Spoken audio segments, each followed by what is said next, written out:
우리나라에서는 아기에게 스트레스를 경험하게 하면 안 된다라는 사고가 있다라는 게 제 경험이에요. 스트레스를 주면은 뇌 발달도 안 되고 애착장애가 생긴다. 그렇게 이미 저는 그 애착장애 바이러스가 우리 사이에 퍼져 있었기 때문에 그래서 무조건 남의 얘기도 오냐 내 얘기도 오냐 하다 보니까 애들이 다 내 맘대로 되나 보다. 뇌에서 기다려야 할 기회를 얻지 못하죠. 참아야 할 기회를 얻지 못한다라는 거예요.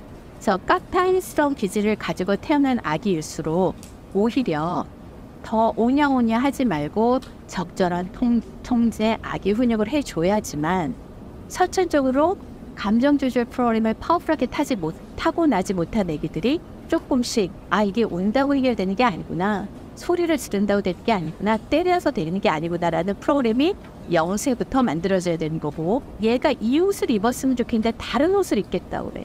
그러면 이거를 아기 훈육을 해서 입혀야 된다고 생각하는 경우도 많아. 겨울에 패딩을 안 입고 나가. 그러면 훈육을 해서 입혀야 된다고 생각해. 그럼 내보내면 돼요. 그리고 패딩을 가지고 나가면 돼요. 그럼 추워하면 그 다음에 입히면 되는 거지, 내 마음에 들지 않는 행동을 한다고 해서 아기 훈육을 하는 게 아니에요. 아기 훈육은 얘가 규칙을 지키는 거, 규칙은 뭐야? 남한테 해를 끼치면 안 된다는 거지. 그리고 네가 스트레스를 받는다고 머리를 갖다 박아서 너를 해치면 안 된다는 이 경우에만 아기 훈육이지, 안 들리는 척 한다거나 내 마음에 들지 않은 행동을 한다고 그걸 아기 훈육해야 돼 라고 주장하지 않으셨으면 좋겠어요. 그럼 과연 언제 애정을 표현하고 언제 무관심하는 아기 훈육을 해야 되는가?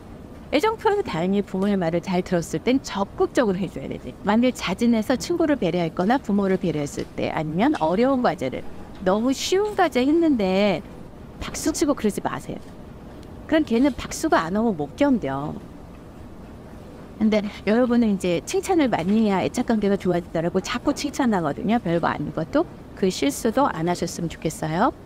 그러니까 언어적으로 그랬어, 정말 잘했어, 최고야, 이렇게 목소리 연기력을 만들어 주시고요. 그 다음에 비언어적인 걸로 이렇게 애들 목욕시킬 때도 미안해, 금방 닦았어, 살살 할게 하는 매너를 조금 연습해 주세요. 자, 그래서 아기 훈육을 하는 거는 만 4세, 5세까지는 아기 훈육으로 가셔야 돼. 왜? 스트레스 상황에서 말이 말로 들려야 되는데 스트레스 상황에서는 말이 소리로 들리거든, 여전히. 근데 여러분이나 여러분의 남편이 마음의 나이가 5살이야, 예를 들어서. 그러면 기분이 좋을 때는 소통이 돼. 근데 기분이 나쁠 때는 마음의 나이가 5살 이하로 되는 거죠. 소통이 안 돼요. 자, 그래서 막대기를 주면 아이스크림을 주고 안 주면 아이스크림을 안 줄 거라 얘기해요. 그럼 얘는 뭐만 들려요? 아이스크림만 들려요. 그래서 화내는 거죠. 왜 아이스크림을 안 주나? 여러분이 이런 경쟁이 사춘기가 됐을 때 많이 경험하실 거예요. 아기가 화를 내. 그럼 우리 어떻게 해야 될까요? 가서 야단치는 게 아니라 애로부터 멀어지라는 거죠. 그래서 유아 안전문을 적극적으로 활용하시라는 거고, 그 다음에 말을 하지 말고 차라리 아무 말도 하지 않아야 돼. 침묵이 매우 파워풀한 훈육법이에요.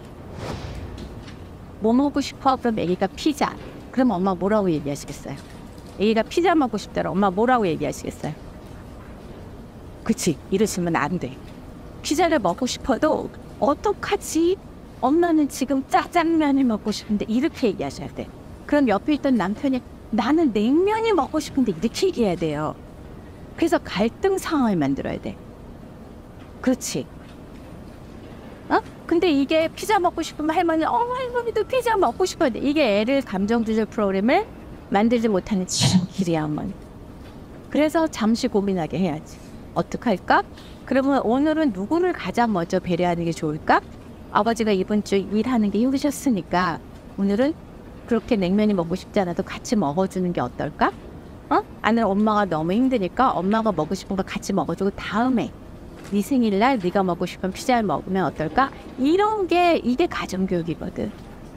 결국 금쪽이를 지금 키우고 있는 많은 부모님들 느낄 거예요. 그렇게 사랑을 많이 주고 너는 세상에서 너 하고 싶은 대로 하고 살아라 하면서 키워줬는데 왜 이런 결과가 나왔을까 굉장히 당황하실 거거든요. 근데 저는 그 부모님들이 잘못했다고 얘기하고 싶지 않은 거예요.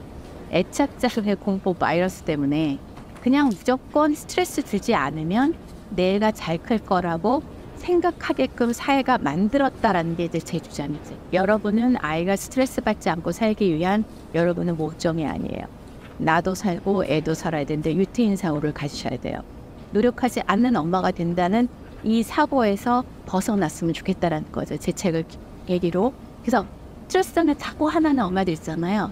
스트레스 상황에서 누굴 의지하려고 하지 말고 자꾸 쇼핑 다니지 마시고 일단 에너지를 공급해야 되니까 제발 오늘부터 건강한 음식 드셨으면 좋겠고 휴식 취하려면 어떻게 주변 사람들하고 잘 지내야 애를 1시간이라도 맡기잖아. 자, 그 다음에 운동하시고 힘들어 죽겠어 모여서 인터넷 들어가가지고 막 이런 거 하지 마시고요. 혼자서 스트레스를 해결할 수 있는 방법들을 찾아보는 노력부터 하셨으면 좋겠어요. 장시간 수고하셨습니다. 저도 힘드니까 여기서 끝내겠습니다. 감사합니다.